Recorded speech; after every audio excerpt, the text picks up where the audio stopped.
আজকে মাথায় পেট্রোল দিয়ে আইএসএফের কর্মী নেতারা আসলো, আমরা বারবার দাবি করেন যে 1 টাকাও দেওয়া হয়। শুধুমাত্র আইএসএফের কর্মী নয়, অনেক সাধারণ মানুষ এসেছে এবং অনেক তৃণমূল ছেড়ে আজকে এসেছে, অনেক বামপন্থীরাও আজকে এসেছে।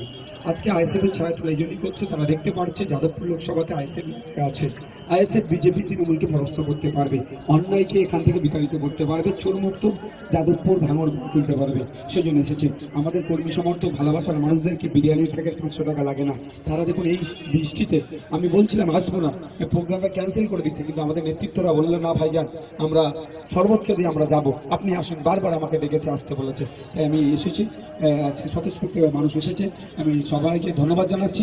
সাথে সাথে এটাও বলবো, শুনছি একটা প্রাকৃতিক দুর্যোগ আসছে, আমরা সৃষ্টিকর্তার কাছে চাইছি দুর্যোগ মুক্ত যাতে বাংলা থাকে, এই বাংলায় এই দুর্যোগে বাংলা না কোনো ক্ষতি হয়, সেটা বারবার আমরা চাইছি। তারপরে সতর্ক সজাগ আমাদের থাকতে হবে।